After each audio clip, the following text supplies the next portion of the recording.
अध्याय 10 देख रहे हैं 18th सेंचुरी पॉलिटिकल फॉर्मेशंस यानी कि 18वीं शताब्दी के राजनीतिक गठन। इसमें हम स्पेसिफिकली जो बात कर रहे हैं, जो इसमें कहा नहीं गया है, टॉपिक में नहीं कहा गया है, लेकिन ये हम मुगल एम्पायर का जो एंड है उसी के बारे में बात कर रहे हैं। वहां उसके बाद क्या क्या हुआ, उस समय क्या क्या हुआ। मैं आपको छोटा सा एग्जाम्पल बताता हूं कि धीरू भाई अंबानी हुआ करते थे। उन्होंने अथाह पैसा कमाया, बहुत बड़ा एम्पायर खड़ा किया। उसके बाद उनके दो बेटे हुए, एक है अनिल अंबानी, एक है मुकेश अंबानी। दोनों ने इन्होंने जो भी कमाया था उसके लिए इनकी मृत्यु के बाद कोर्ट में लड़ाई की, और अनिल अंबानी को कुछ मिला और मुकेश अंबानी को भी कुछ मिला। अनिल अंबानी आज बिल्कुल फर्श पर है, मुकेश अंबानी अर्श पर है। ये बहुत ऊपर जा चुके हैं, ये बेचारे बिल्कुल नीचे जा चुके हैं। कहने का मतलब ये होता है कि मुगल एम्पायर या फिर कहें कोई एक एम्पायर जब एंड हुआ तो किस तरीके से जो नीचे वाले लोग थे उन्होंने उसका फायदा उठाया या फिर कोशिश की कि हमें मैक्सिमम जो चीजें हैं वो मिल जाए। तो यहां पर क्लियर लिखा हुआ है कि जो डिक्लाइन है मुगल अथॉरिटी की, क्योंकि आपको पता है कि मुगल एम्पायर खास तौर पे औरंगजेब के बाद बिल्कुल ही फर्श पे आ गया, बिल्कुल ढलान पे आ गया। तो यहां यह हुआ कि जो गवर्नर्स थे, जो बड़े बड़े इन्होंने प्रांत बना रखे थे, प्रोविंसेस बना के रखे थे, उसके जो गवर्नर्स हैं, इसके जो सूबेदार्स हैं और जो जमींदार्स हैं, जिनके पास बहुत बड़ी बड़ी जमीनें थी, इन्होंने क्या किया, इन्होंने कोशिश की कि ये अपना पावर, अपना पैसा, अपनी जमीन किसी तरीके से कंसोलिडेट करें, यानी कोशिश करें कि इनके पास मैक्सिमम जमीन हो जाए, मैक्सिमम एरिया हो जाए और ये खुद का आधिपत्य शुरू करें, खुद का प्रांत, खुद का राज्य, खुद की पावर, खुद का किंगडम शुरू करें। जैसे मैंने बताया कि 18वीं शताब्दी के उस समय की हम जब बात करते हैं तो मुगल एम्पायर धीरे धीरे छिन्न भिन्न हो गया, टूट गया, फ्रेगमेंटेड हो गया। तो इससे क्या हुआ कि बहुत सारे स्टेट्स बने, बहुत सारे प्रांत बने, और इसमें जो मेन प्रांत बने उनकी अगर हम बात करें तो 3 मेन प्रांत हैं जिसकी हम चर्चा भी करने वाले हैं। और वो है सबसे पहला आपका सादत अली खान अवध, मुर्शीद कुली खान बंगाल, आसफ जा हैदराबाद। तीनों को दिखा दूं आपको। मैं बात करता हूं अवध की, मुर्शिदाबाद, ये बात तो खैर मैं बताऊंगा मुर्शिदाबाद कैसे नाम आया, बंगाल की, और बात की जाएगी हैदराबाद की। ये तीनों कैसे बने, किसने बनाया? तो ये तीनों जो साहब आप देख रहे हैं, इन्होंने इसकी स्थापना की। तो 3 जो इस ग्रुप्स थे, अब आप देखेंगे बहुत सारी जो डिस्कशन होगी उसमें आप देखेंगे तीनों की कार्यशैली, या तीनों कौन थे या किस तरीके से राज्य बने, क्या इन्होंने परिवर्तन किए, वो बहुत कॉमन है। इसीलिए इसको कहा गया है ओवरलैपिंग ग्रुप्स। तो 3 ग्रुप्स जो बने वो ओवरलैपिंग ग्रुप्स होंगे, हैं, जो बहुत इंपॉर्टेंट है। तो पहली चीज ये है कि जो पुराने मुगल साम्राज्य की मैं बात करता हूं, उसमें अवध, बंगाल और हैदराबाद, और ये जो थे ये बहुत पावरफुल थे या पावरफुल हुए। 3 तरीके के छिन्न भिन्नता हुई। तो जैसे मैं बात करता हूं अवध, बंगाल और हैदराबाद के, तो जो मुगल एम्पायर के खत्म होने के बाद ये तीनों के अगर मैं नाम लूं तो ये वो लोग थे, ये वो एरियाज थे जो बहुत पावरफुल थे, ठीक, कई हद तक ये इंडिपेंडेंट थे, और इन्होंने इंडिपेंडेंसी तो बनाई, टूटे, लेकिन फिर भी ये मुगल एम्पायर के साथ रहे, मतलब मुगल एम्पायर के साथ रहे, चाहे मुगल एम्पायर कितना भी स्ट्रांग रहा, कितना भी वीक रहा। तो जो छिन्नता भिन्नता हुई, जो मुगल एम्पायर खत्म हुआ या टूटने लगा, तो उसमें 3 तरीके की टूट हुई। पहली तो समझिए आप, जो अवध, बंगाल या हैदराबाद जैसे जो राज्य बने, उन्होंने अपने रिश्ते मुगल एम्पायर से या मुगल एम्पायर से स्थापित रखे।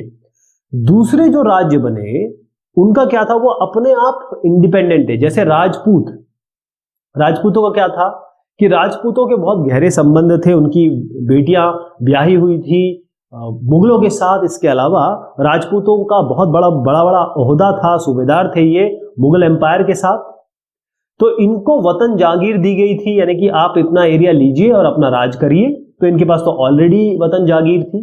तो इन्होंने उसी को कंसोलिडेट किया, उसी को आगे बढ़ाया और इसको भी हम आगे डिस्कस करेंगे किस तरीके से जो मेवाड़ के जो किंग हैं और सवाई राजा जो हैं, इन्होंने किस तरीके से जोधपुर को आगे बढ़ाया, या फिर कहें कि ये जो जयपुर है अंबर, उसको आगे बढ़ाया। तो ये दूसरे तरीके के राज्य इसमें थे। तीसरे तरीके के राज्य वो थे जो बड़ी मुश्किल से मुगल एम्पायर ने इन पर कब्जा किया था, या उनको मराठाओं को, सिखों को और जाट्स को, इनको किसी ना किसी तरीके से कंट्रोल किया था। लेकिन ये होता ना कि ये बिगड़े बच्चे थे। बिगड़े बच्चे ऐसे होते हैं कि आप कितना भी कोशिश करें वो हमेशा कुछ ना कुछ गड़बड़ कर देते हैं। तो मुगल साम्राज्य में आ तो गए थे किसी न किसी तरीके से, लेकिन ये हमेशा मुगल एम्पायर को चोट पहुंचाने का, उसको तोड़ने का या उनके ऊपर आक्षेप करने का पूरी कोशिश करते रहते, या ये कहें कि उनके चंगुल से निकलने की पूरी कोशिश करते रहे ये।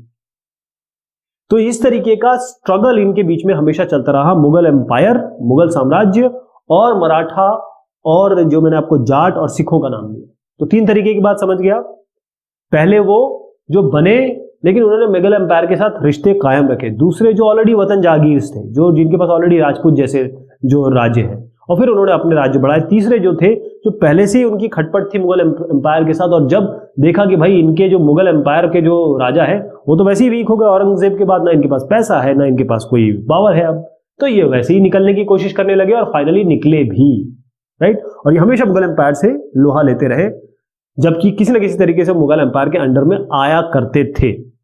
तो मैं शुरुआत करता हूं पहले से। फर्स्ट पहला क्या हुआ, इसमें जो पुराने मुगल प्रोविंसेस हैं 18वीं शताब्दी के, इसमें जो तीन बन के आए, तो तीन निकल के आए, वो है अवध यानी कि ये इलाका, बंगाल यानी कि ये इलाका, और हैदराबाद। हैदराबाद जो आज एक केवल सिटी है, वो इतना ऐसा नहीं था, ये बहुत बड़ा एरिया था ये। तो इसमें कॉमन बात क्या है, इनको जो बनाया है वो किसने बनाया है। अब यहां पर मुगल बैठे हुए हैं, उनके एक दरबार लगा हुआ है, यहां पर एक आदमी, यहां पर एक आदमी, यानी कि मुगलों के बहुत करीबी लोग हैं ये। और मुगल इन पे बड़ा विश्वास करते हैं, बहुत विश्वास करते हैं, ये मानते हैं कि ये इनके दाएं हाथ हैं और इनके बहुत करीबी हैं। तो ये बेसिकली हुआ ये कि जो मुगल साम्राज्य में जो नोबिलिटी है, जिसको हम अभिजात वर्ग कहते हैं, या जैसे कहें कि वो मुगलों के बड़े करीब थे, उन्होंने बनाए बड़े बड़े प्रोविंसेस, इन्होंने बनाए। ये गवर्नर थे, ये कौन थे, उस इलाके के गवर्नर बनाए गए थे मुगल साम्राज्य द्वारा। तो अवध के नवाब बनाए गए थे कौन, अवध के कौन है, सादत खान। अवध के, इनको लिख दीजिए, यहां पर लिखूंगा मैं अवध, ठीक। इन्होंने अवध बनाया या अवध की स्थापना की। मुर्शीद कुली खान, इन्होंने बंगाल की स्थापना की। अब नाम आता है आसफ जहा साहब का, इन्होंने क्या किया, इन्होंने हैदराबाद की, HYBD कर देता हूं, इन्होंने इसकी स्थापना की। तो ये तीनों के तीनों, इसमें से एक नहीं है, लेकिन तीनों के तीनों जो है उन्होंने मनसबदार, ये बड़े बड़े मनसबदार थे। और आपको मैंने बता दिया था किस तरीके से अकबर ने मनसबदारी व्यवस्था शुरू की थी। तो ये बड़े बड़े मनसबदार थे। इसमें एक साहब है जो मनसबदार नहीं थे, लेकिन बताऊंगा मैं उसके बारे में। तो ये बड़ी बड़ी पोजीशन पे थे, और जब इनको उस इलाके में भेजा गया, वहां पर इन्होंने अपना आधिपत्य बनाया, फिर उसको किंगडम में डेवलप किया। क्या करके हम समझेंगे तो बहुत आसानी होगी इसको समझने में। तो मैं आपसे ये कहना चाहता हूं कि भाई ये आप इनको देखें, ये तीनों को, तो ये बहुत बड़े लेवल पे थे, मतलब मुगल एम्पायर के एकदम करीब थे। कैसे हम जानते हैं, आपसे मैंने कहा ये मनसबदार थे, तो मनसबदार अगर MSB है, इसका मतलब क्या है कि मनसबदारी कैसे आइडेंटिफाई होती थी, कि इनकी जात क्या है, इनकी ZAT जात क्या है, यानी इनकी रैंक क्या है, उसी के हिसाब से इनकी रैंक डिसाइड होती थी। तो आपको जान के बड़ा हर्ष होगा कि ये जो आसफ जाह साहब है, इनकी जात थी 7000, क्या थी, 7000। और जो मुर्शीद कुली खान है, ये जो साहब है, इनकी जात कितनी, ये भी 7000। और तीसरे साहब जो बने, उनका नाम है सादत अली। कौन साहब, सादत अली। इनकी जो जात थी वो 6000। तो ये 6000 7000 जो जात है ZAT, ये बताता था कि ये इनकी रैंकिंग कितनी है, इनकी पावर कितनी है, इनकी मुगल एम्पायर से करीबी कितनी है। तो ये बड़े बड़े लोग थे उस साम्राज्य के। तो पहले शुरुआत करते हैं हैदराबाद से। इस इलाके की मैं बात कर रहा हूं, हैदराबाद की। तो निजाम उल मुल्क, हर एक आदमी का नाम दिया गया है, या फिर उन्हें खुद रखा या उनका नाम पड़ गया। तो निजाम उल मुल्क, हम आसफ जाह साहब की बात करें, इनकी निजाम उल मुल्क साहब जो है, ये फाउंडर है, इन्होंने क्रिएट किया हैदराबाद स्टेट। और ये मुगल एम्पायर के, मुगल साम्राज्य के मुगल जो एम्परर थे फर्रुखसियार, इनके कोर्ट में ये बहुत ही इंपॉर्टेंट आदमी थे, बहुत पावरफुल आदमी थे। तो इनको सबसे पहले कहा गया कि ऐसा करो, आप जाओ सीधा अवध। तो आसफ जाह कहां गए? अवध। ASJ कर देता हूं, ये गए अवध। उसके बाद इनको कहा गया ऐसा करो, आप जाओ दक्कन। दक्कन का इलाका कौन सा है? हैदराबाद का इलाका।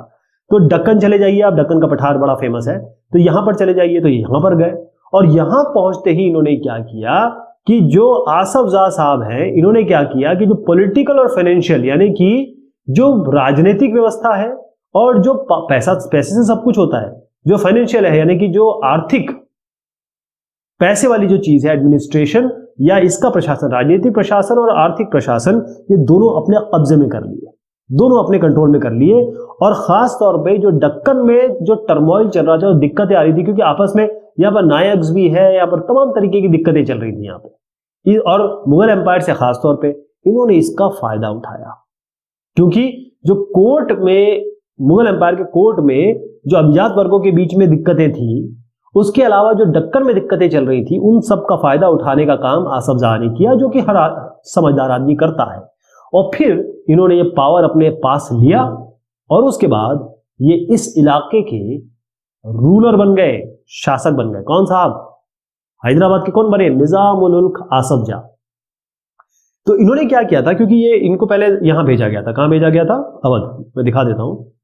तो यहां पर जो यूपी का इलाका है या कहें नॉर्दर्न इलाका है, यहां से जब ये काम कर रहे थे, तो उनके, जब आप कहीं काम करते तो आपके दोस्त भी बन जाते हैं, आप जान भी लेते कि ये अच्छा काम करता है, ये बुरा काम करता है। तो इन्होंने क्या किया, जो सोल्जर्स थे, यानी जो बहुत बढ़िया सैनिक थे और बहुत बढ़िया जो एडमिनिस्ट्रेटर थे, एडमिनिस्ट्रेटर कौन हुए? जो प्रशासक थे, जो प्रशासन चलाते थे। तो ये लाए इन दोनों को नर्दर्न इंडिया से, मतलब इस इलाके से लेके आए। जैसे मैंने आपको बताया, पहले इनको यहां भेजा गया था, इनको लेके आए ये, और लेके आए, और ये लोग बड़े खुश भी हुए जब यहाँ पर आए कि अरे वाह, साउथ इंडिया डोसा मिल रहा है मतलब मजाक कर रहा हूँ कि भाई बड़ा, हमको बड़ी अच्छी आपने एक अपॉर्चुनिटी दे दी यहाँ, तो बहुत तो बड़े अच्छे से इन्होंने, सैनिकों ने और एडमिनिस्ट्रेटर ने बहुत अच्छी तरीके से वो अपना जो काम है निभाया।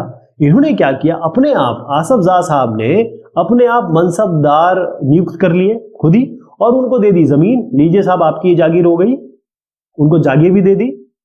अब एक देखिएगा कि अभी तक ये जो है, अभी भी ये सब करने के समय भी ये हमेशा मुगल एम्परर के अंडर में ही रहे, आपको अपने आप को मानते रहे कि हम मुगल साम्राज्य के हैं। लेकिन ये बिल्कुल इंडिपेंडेंटली काम करते थे। इंडिपेंडेंटली कर देता हूं, क्योंकि ना तो ये मुगल एम्पायर से कुछ सुनते थे, ना कुछ ऑर्डर्स लेते थे, ना कोई उनका, मुगल एम्पायर का इनके काम में कोई दखल था।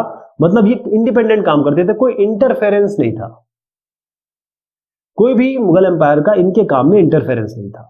बेसिकली क्या होता था कि इन्होंने कुछ, जो इनको निजाम कहा गया है, जो भी ये डिसाइड कर लेते थे, मुगल एम्पायर जो है एक तरीके से स्टैम्प कर देते कि ठीक है यार, जो तुमने डिसाइड किया वही कर लो, इतना मान लेते थे। लेकिन अब क्या हो रहा था कि मुगल एम्पायर, ये पूरा, ये जो आपका मुगल एम्पायर का जो हैदराबाद वाला रीजन हम देख रहे हैं, और ये मराठा, मैंने जैसे कहा कि जो बिगड़े बच्चे थे उसमें मराठा थे, उसमें जाट थे, और एक और मैंने आपका नाम लिया होगा सिख। वो कभी भी मुगल एम्पायर के अंडर में ना आने की कोशिश कर रहे थे, ना आए, और आए, अगर आ भी गए तो निकलने की कोशिश कर रहे थे। तो यहां पर भी जो मराठास थे इस जगह पे, वो हमेशा के हमेशा यहां पर दिक्कतें करते रहते थे। मतलब इसका मतलब ये है कि इनको दो तरीके से लड़ाई लड़ने लगी। अगर आप इस तरफ देखें तो मराठाओं से, और इस तरफ देखें तो यहाँ पर नायकों से। नायक कौन थे? ये तेलुगु वॉरियर थे, तेलुगु जो लड़ाके थे, चीफ्स, जिसको हम नायक्स कहते हैं। तो आसफ जाह साहब को इधर तो लड़ना पड़ा किससे? इस तरफ लड़ना पड़ा मराठाओं से, और इस तरफ इनको लड़ना पड़ा नायकों से, नायकास। ये कौन है? ये तेलुगु वॉरियर्स हैं, यानी कि तेलुगु लड़ाके। इस प्लेटू की मैं पूरी बात कर रहा हूं। तो इनको, इनसे हमेशा वो रहा। अच्छा, निजाम साहब, जो आसफ जाह साहब है, इनका हमेशा कोशिश रही कि ये, इसको कहते हैं हम कोरोमंडल तट, इसको मालाबार तट। ये जो तट, ये वाला जो तट है, इसको हम कोरोमंडल तट है। और यहाँ पर बेहतरीन काम होता था टेक्सटाइल का, रिच टेक्सटाइल प्रोड्यूसिंग एरिया है, बहुत बढ़िया कपड़े इस तरफ बनते थे। तो इनका हमेशा कोशिश रही कि भाई हम इस इलाके को कब्जे में कर ले, ये जो इलाका है इसको कब्जे में कर ले, ताकि हमको, ये जो बहुत बढ़िया इलाका है जहाँ पर बहुत अच्छे कपड़े, क्योंकि उस जमाने में तो कपड़े का बहुत नाम था हिंदुस्तान में, कपड़े और मसालों का ही नाम हुआ करता था। तो इन्होंने कहा कोरोमंडल जो कोस्ट है ये हमें मिल जाए, लेकिन यहां पर थे ब्रिटिश, और आपको पता है ब्रिटिशों ने क्या किया, इन्होंने इनको रोका या फिर ये उस कोशिश में नाकाम रहे। क्लियर हो गया? हैदराबाद, निजामुल मुल्क, आसफ जाह। अब बात आती है अवध की। अब इनका भी एक नाम है, बुरहान उल मुल्क सादत खान। सादत खान का की चित्र यहां आप देख ही रहे हैं। ये सादत खान जो है, इनको बनाया गया अवध का सूबेदार। कब बनाया गया? 1722 में इनको बना दिया गया अवध का सूबेदार। किनको बनाया गया? सादत खान को। ठीक है जी। अब ये जो अवध का इलाका है, आप अगर आप देखें तो बड़ा एक स्ट्रेटेजिक इलाका है। यहां पर गंगा यमुना और बहुत सारी जो इसके ट्रिब्यूटरीज है, डिस्ट्रीब्यूटरीज है, वो रहती हैं, आती हैं। मतलब बहुत ही फर्टाइल इलाका है। दूसरा यह है कि ये नॉर्दर्न इंडिया और बंगाल का जो रास्ता है ट्रेड का, वो यहीं से जाता है, तो दोनों ही इनके पास था। कहने का मतलब यह है कि जो रिच एलुवियल गंगा प्लेन, इसका मतलब बहुत बढ़िया उर्वरक, मतलब जिसे कहेंगे फर्टाइल जमीन, उर्वर जमीन इनके पास थी, इनके इलाके में थी। और जो मेन ट्रेड रूट है नॉर्दर्न इंडिया और बंगाल, इनके बीच में जो रास्ता है वो भी इनके पास था। तो मतलब पावरफुल तो हो गए। और इन्होंने क्या किया कि जिस तरीके से हमने अभी अभी बात की इन साहब की, जो आसफ जाह ने किया, इन्होंने भी यही काम किया। इन्होंने क्या किया कि जो सूबेदारी है, मतलब जो सादत खान है, इन्होंने सूबेदारी, दीवानी और फौजदारी, यानी सूबेदारी तो खैर मनसबदार तो ये थे ही, सूबेदार तो थे ही ये, है ना, इनको तो बना ही दिया गया था, तो अपने पावर में ले ही लिया। इसके अलावा जो फाइनेंशियल मैटर है, पैसे वाले, आर्थिक, और जो साथ में जितने भी मैटर आपके राजनीति वाले हैं, वो सारे सारे अपने हाथ में ले लिए। इसका मतलब चाहे पॉलिटिकल बात करें, फाइनेंशियल बात करें, मिलिट्री वाली बात करें। जो फौजदारी वाला मतलब है, दीवानी का मतलब यही होता है कि आपके हाथ में पूरी मिलिट्री पावर आ जाए और आपके हाथ में पूरी राजनीतिक सत्ता आ जाए। तो पूरा जो अवध प्रोविंस का पूरा इलाका है, उसकी पॉलिटिकल, फाइनेंशियल, मिलिट्री, यानी पैसा भी इनके पास, पूरी मिलिट्री भी इनके पास, सबका कंट्रोल इन्होंने ले लिया। ओके। इन्होंने एक काम किया कि देखो, अब इनको अगर अलग होना है तो मुगल इंटरफेरेंस को कम करना पड़ेगा।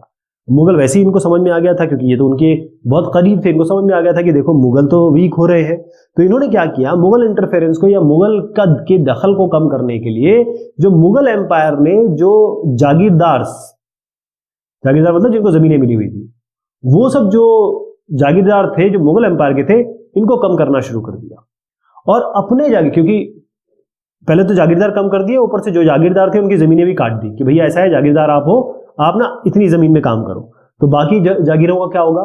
तो यहां पर ये जो सादत खान साहब हैं, इन्होंने अपने जागीरदार यहां पर लगा दिए। अपने जागीरदार जो उनके करीबी थे, जो उनके लॉयल सर्वेंट्स थे, देखिएगा क्लियर लिखा है लॉयल सर्वेंट्स, इनको यहां पर वेकेंट खाली जो पोजीशन बनी उसमें इनको डाल दिया। अब इन्होंने देखा कि भाई कहीं पैसा कम ना हो जाए या फिर कहीं चीटिंग ना हो जाए, तो इस चीटिंग को, धोखाधड़ी को रोकने के लिए इन्होंने क्या किया कि हर एक इलाके में गए, हर एक पोजीशन पे गए, या फिर अपने लोगों को भेजा और वहां पर जाके चेक किया कि भाई यहां से जो लैंड रेवेन्यू आता है या इस जमीन का जितना पैसा आता है वो कितना है, क्या ये सही है, क्या गलत है। यानी कि हर एक जमीन के लैंड रेवेन्यू को रीअसेस किया गया। हर जमीन का जो भू राजस्व है उस पर दोबारा से ध्यान दिया गया, दोबारा उसे रीअसेस किया गया कि भाई यहां से 100 रुपए मिलता है, अरे नहीं 100 नहीं, यहां तो 200 मिलना चाहिए। ऐसा इन्होंने किया इसको। उसके बाद क्या हुआ कि ये इतने पावरफुल हो गए कि जो राजपूत है इनकी भी जमींदारी इन्होंने ले ली, और साथ में जो अफगान्स यहां पर रूल करते थे, मैं रोहिलखंड मतलब बरेली का इलाका बताता हूं आपको, तो इन्होंने उनको भी ले लिया, उनकी भी जमीन, एग्रीकल्चर, जो फर्टाइल लैंड है अफगान्स के कंट्रोल में था, और यहां पर जो राजपूतों के कंट्रोल में था वो भी इन्होंने ले लिया। किन्होंने ले लिया, आपके अवध के नवाब कहे जाने वाले या अवध के बुरहान मुल्क कहा जाने वाले सादत खान साहब ने ये ले लिया। किस किस को लिया? राजपूत जमींदारी इनको ले लिया, और जो बहुत अच्छी जमीन जिसमें बहुत अच्छी पैदावार होती थी, जो अफगान्स के कंट्रोल में थी, कहां? रोहिलखंड, अब बरेली के आसपास का इलाका समझ लीजिए, वहां से ले लिया। अब हुआ ये कि जो स्टेट था, मतलब अगर जो एक राज्य है वो किस पे डिपेंड करता था? वो डिपेंड करता था कि यहां पर जो महाजन है, बैंकर को हम साहूकार कह सकते हैं, तो उनसे पैसे लिया करते थे। हर आदमी उनसे पैसे लेके तो काम करता है। तो इन्होंने क्या किया कि ऐसा है, ये जमीन है हमारी, इसके लिए लगाओ बोली, और हमको इतना चाहिए, 500 रुपए चाहिए भाई, एक एग्जाम्पल ले रहा हूं, हमें 500 रुपए चाहिए। तो 2 लोग आ गए, 3 लोग आ गए, इन्होंने कहा मैं 200 दूंगा, इन्होंने कहा मैं 300 दूंगा, इन्होंने कहा मैं 500 दूंगा। तो उन्होंने कहा चलो भाई 500 वाले आ जाओ, इस जमीन का भू राजस्व मतलब अपने आप से आप कलेक्ट करो, अपने आप से टैक्स डिसाइड करो और हमें 500 रुपए देते रहो हर महीने हर साल, जो भी उन्होंने डिसाइड किया। तो इन्हीं लोगों को जो ये लोग आए, जो बिडर्स कहते हैं, यानी जो इस ऑक्शन में आए, इन बिडर्स को कहा गया इजारेदार। क्या कहा गया? इजारेदार। तो ये जो इजारेदार थे, जो जमीन ले लेते थे, उनको कहा जाता था कि आप ये जमीन ले लीजिए, इसका पैसा हमें देते रहिए, हम नहीं कलेक्ट करने वाले, आप हमें कलेक्ट करके दे दीजिए। यानी pay the state a fixed amount of sum of money, मतलब 500 रुपया हमें देते रहिए। अब जो लोकल बैंकर्स थे, यानी कि जो मैंने कहा जो साहूकार हो गए, बैंकर हो गए, महाजन हो गए, या बड़े बड़े सेठ जो लोग थे, उन्होंने गारंटी किया कि ठीक है हम आपको इतना 500 जरूर देंगे स्टेट को, क्योंकि इजारेदार पे कौन विश्वास कर रहा है? इजारेदार जब तक ये बैंकर इसके साथ इन्वॉल्व ना हो सकता है इजारेदार ऑक्शन में आ जाए और भाग जाए, तो उसके लिए एक बैंक गारंटी होनी चाहिए कि भाई हम कोई ना कोई तो होगा जो हमारे, अगर हम नहीं दे पाए तो कोई देगा। तो यहाँ जो साहूकार, महाजन और जो सेठ लोग थे, उन्होंने कहा ठीक है हम देंगे आपको, ऐसी क्या बात है। इससे क्या हुआ कि जो रेवेन्यू फार्मर्स है, यानी कि जो इजारेदार है, उनको बड़ा एक फ्रीडम मिल गई। वो अपनी जमीन का खुद ही रीअसेसमेंट करते थे कि अरे यार पहले ना इस जमीन से हमको 500 रुपए देना है, तो हम इससे कम से कम 1000 रुपए तो कमाएं ताकि हमारा 500 का बेनिफिट हो। तो अपने आप ही इन्होंने अपने आप खुद ही असेसमेंट कर लिया, खुद ही करेक्शन करना शुरू कर लिया इन इजारादारों ने, जबकि ये डिपेंडेंट किस पे थे? इन बैंकर्स पे और इन महाजनों पे, सेठों पे। तो यहां पर क्या हुआ कि मनी लेंडर्स, यानी कि जो पैसा देते हैं, साहूकार, बैंकर, जैसे मैंने आपको महाजन बताया, या फिर जो सेठ हो गए, इन लोगों का राज्य के कामों में, राज्य के पॉलिटिकल और आर्थिक लेवल पे सत्ता इनकी बढ़ गई, या इनका इंटरफेरेंस बढ़ गया, या इनका इन्फ्लुएंस बढ़ गया। समझ में आ गया आपको? ये महाजन और मनी लेंडर्स और बैंकर कहां से आए इस गेम में? तो इन्होंने क्या करना शुरू किया, बाकायदा जो स्टेट का रेवेन्यू सिस्टम था, जो राजस्व प्रणाली थी, उसमें इनका बहुत बड़ा रोल हो गया, जो पहले कभी नहीं हुआ था। महाजन और सेठ और ये सब नहीं आते थे पहले। अब बात करते हैं बंगाल की।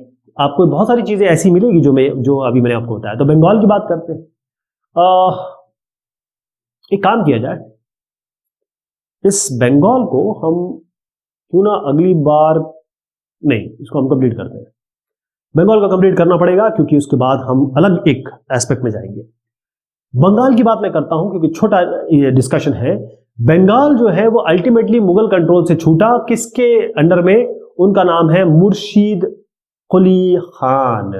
मुर्शीद कुली खान कौन साहब है? देखिए आप, यही तो है मुर्शीद कुली खान साहब। इन मुर्शीद कुली खान साहब के अंडर में इनको मुगल कंट्रोल से इन्होंने अपने आप को अलग किया। और मुर्शीद कुली खान कौन थे? अब आप कहेंगे सारे के सारे, आपने बताया था स्टार्टिंग में तो सबके सब मनसबदार थे। ऐसा नहीं है, मैंने कहा था एक आदमी नहीं था। तो ये जो मुर्शीद कुली खान है, ये सूबेदार तो नहीं थे, सूबेदार कभी नहीं बने, लेकिन ये सूबेदार के डेप्यूटी थे। जैसे एक चीफ मिनिस्टर होता है, एक डेप्यूटी चीफ मिनिस्टर होता है ना, उस तरीके से एक डेप्यूटी चीफ मिनिस्टर थे। ओके, लेकिन फिर भी सूबेदार कभी नहीं बने, लेकिन फिर भी इन्होंने इतने जबरदस्त तरीके से, क्योंकि पावरफुल होंगे, दिमागी तौर पे तेज होंगे, मुर्शीद कुली खान साहब ने ये जो पावर है, किस इलाके का? बंगाल का पावर ले लिया। अब आप देखिए, मुर्शिदाबाद इन्होंने अपनी राजधानी बनाई थी, नाम क्या है? मुर्शिदाबाद। इनका नाम क्या है? मुर्शीद कुली खान। समझ गया आप? तो इन्होंने इसका पावर ले लिया। अब यहां पर भी इन्होंने एक काम किया, जो रेवेन्यू सिस्टम, रेवेन्यू एडमिनिस्ट्रेशन है, मतलब मुर्शीद कुली खान साहब ने जो पैसे वाला रेवेन्यू सिस्टम, देखिए बगैर पैसे के तो काम नहीं होगा, इन्होंने जो रेवेन्यू सिस्टम है वो अपने कंट्रोल में ले लिया। और एक और चीज इन्होंने की, ये भी चाहते थे कि जो मुगल इन्फ्लुएंस है, मुगल एम्पायर का इन्फ्लुएंस है, वो कम हो। तो इन्होंने क्या किया कि जो कमांडर थे, जो रेवेन्यू एडमिनिस्ट्रेशन यहां पर कमांड करते थे, उन सबको भेज दिया उड़ीसा। चलो भाई आप लोग उड़ीसा निकलो, है ना। मतलब जो मुगल एम्पायर के लोग जो अगर हैं, तो फिर ये अपना काम कैसे कर पाएंगे? तो इन्होंने कर दिया यहां पर सीधा कि चलो जो मुगल वाले हैं, चलो पहुंचो उड़ीसा। और फिर इन्होंने भी रीअसेसमेंट किया। रीअसेसमेंट का मतलब ये होता है कि ये जमीन है, इसका राजस्व 100 रुपए, नहीं भाई इसका तो 500 होना चाहिए, ऐसा क्या है? तो इन्होंने भी यही सब करवाया, रीअसेसमेंट कराया सारी जगहों का। और फिर उसके बाद ये जो रेवेन्यू लेते थे, बड़े बड़े जोश से और बड़े कट्टरता से लेते थे। मतलब कट्टर तो गलत शब्द हो गया, ऐसे कहें कि ग्रेट स्ट्रिक्टनेस, मतलब स्ट्रिक्ट थे बहुत, कि भाई आप जमींदार हो, कोई भी हो, आपको इतने पैसे देने हैं तो देने ही हैं। हुआ क्या, ये बेचारे जो जमींदार थे, जो छोटे जमींदार थे, वो पैसा अगर नहीं दे पाए तो ये क्या करते थे, ये बड़े बड़े जो बैंकर्स और मनी लेंडर्स यानी साहूकार, महाजन और जो सेठ है उनसे पैसे लेते थे। और अल्टीमेटली कभी और ना दे पाए और इतना पैसा इन्होंने ले लिया तो फिर ये अपनी जमीन, बड़े जमींदार, बिग जमींदार, उनको ये अपनी जमीन बेच देते थे। ये हिसाब किताब हुआ। तो यहां पर आप देखिएगा कि एक जो हमने पहले भी जो दो स्टेट के बारे में बात की, जो स्टेट है, राज्य यानी कि स्टेट, और जो बैंकिंग सिस्टम है, बैंकर्स, इनके बीच में एक बहुत जबरदस्त संबंध हो गया। बहुत जबरदस्त इनके बीच में एक नोटिसेबल, इसमें कहा गया है, बहुत एक संबंध आ गया, जैसे हैदराबाद और अवध में भी था। क्लियर चीज यहां पर है। और अगर मैं आपको बताऊं कि अली वर्दी खान की मैं बात करता हूं, ये इसके बाद आए, ये जो आप देख रहे हैं ना, ये साहब है, ये अली वर्दी खान है। और ये किसके बाद आए, ये मुर्शिद कुली खान के ही रेंज से आते हैं। तो अली वर्दी खान के समय क्या हुआ कि ये जो अली वर्दी खान के बीच में बैंकर्स और स्टेट, राज्य और बैंकर के बीच में इतनी ज्यादा गंभीर रिलेशनशिप, इतने अच्छे रिलेशनशिप हो गए। अली वर्दी खान के बारे में बता देता हूं। ये रहे 1740 से लेकर 1756 तक। इनके बीच में आए जगत सेठ आए। कहने का मतलब ये हुआ कि जो बैंकर्स है और जो स्टेट है, मतलब जो राज्य है, इनके बीच में ऐसा संबंध हो गया कि एक साहब अली वर्दी खान, इनके ये सादत, जो साहब मैं कह रहा हूं, मुर्शिद कुली खान, इनके बाद जो ये अली वर्दी खान साहब आए, इनके राज में अगर देखा जाए तो एक बहुत फेमस ये जगत सेठ हुए। और ये जगत सेठ आज के अंबानी की तरह हैं। ये, इसका मतलब ये इतने पैसे थे इनके पास कि बाकायदा ब्रिटिशर्स भी इनसे पैसे लिया करते थे। इतने अमीर आदमी हो गए, एक्सट्रीमली प्रॉस्पेरस। कौन साहब, जगत सेठ। किसके रेन में, यहाँ पर बैंकिंग हाउस था इनका, ये केवल बैंकर थे। साउजर मान लीजिए, सेठ मान लीजिए, या मनी लेंडर मान लीजिए, किसके रेन में, अली वर्दी खान साहब। अली वर्दी खान साहब 1740 से 1756 के बीच में दरमियान रहे। लेकिन एक चीज थी कि जिन तीनों का मैंने नाम लिया, चाहे आप अवध के बारे में बात करें, चाहे आप बंगाल के बारे में बात करें, चाहे हैदराबाद के बारे में बात करें, ये सारे लोग कहाँ से आए थे, मुगल साम्राज्य से ही आए थे। लेकिन फिर भी इनको कहीं ना कहीं कुछ चीजें ये बड़े कहीं संदेहास्पद तरीके से देखते थे। कई ऐसे सिस्टम थे जो मुगल एम्पायर में जो चले, उनको ये सही नहीं मानते थे, या फिर इसको चेंज करना चाहते थे, या संदेहास्पद तरीके से देखते थे। जैसा मतलब है कि जागीरदारी जो सिस्टम है, इसको ये बड़े ऐसे देखते कि यार ये कुछ गलत है। और दूसरा ये था कि जैसे मुगल साम्राज्य में टैक्स कलेक्शन होता है, जो तरीका है टैक्स कलेक्शन का, उसको ये मानते थे कि ये थोड़ा सा इसमें गड़बड़ है। यानी जितने भी ये 3 रजीम्स हुए जिनका मैं नाम ले रहा हूं, इन्होंने क्या किया, ये हमेशा इजारेदार, या फिर कहें जो हमने रेवेन्यू फार्मर का नाम दिया, इनको ये रखते थे, या इनको एक नया तरीका अपनाया ताकि ये रेवेन्यू कलेक्ट किया जा सके कि भाई हमें कुछ ना काम करना पड़े, हम अपने आप आपको जमीन दे देंगे और इजारेदारी का जो सिस्टम है वो आप अपनाइए, हमें इतना पैसा देते रहिए बस। जबकि मुगल एम्पायर इस इजारेदारी सिस्टम के बिल्कुल ही खिलाफ था, बिल्कुल ही विपरीत था। ठीक है। एक तीसरा कॉमन फीचर जो ये अवध, बंगाल और हैदराबाद में हम देखते हैं, वो ये था कि बैंकर और मर्चेंट, या कहे जो बैंकर है, साहू, सेठ, महाराज, जो भी नाम आप ले लीजिए, जो बड़े बड़े लोग थे जिनके पास पैसा था, बस ये समझ लीजिए, इनके बीच में और जो इन स्टेट्स के बीच में बहुत ही बेहतरीन रिलेशन, बहुत ज्यादा रिलेशनशिप हो गया। इसका मतलब ये है कि ये जो बड़े बड़े लोग थे, ये इजारेदारों को पैसा देते थे, और उसके बाद बहुत हद तक ये भी होता था कि जो अपने लोगों को भेजते थे कि भाई ये जो जमीन है यहां से पैसा कलेक्ट कर लो, क्योंकि इजारेदार तो एक तरीके से ऑक्शनर होता था उनके लिए कि भाई उसने जमीन ले ली और वो स्टेट को पैसा देगा, लेकिन वो कहां से काम करता था, इनके पीठ पे चढ़ के ही काम कर रहा है एक तरीके से। जिसका मतलब ये है कि पूरे देश में जो बड़े बड़े साहूकार, मर्चेंट या सेठ है वो आए, जो आगे भी देखे गए, और उनका पॉलिटिक्स में जो रोल है वो बढ़ता चला गया। ठीक है। अगली बार हम बात करेंगे वतन जागीर की, लेकिन ये हम करेंगे अगली बार। तब तक के लिए शुक्रिया, मेहरबानी आप सभी की।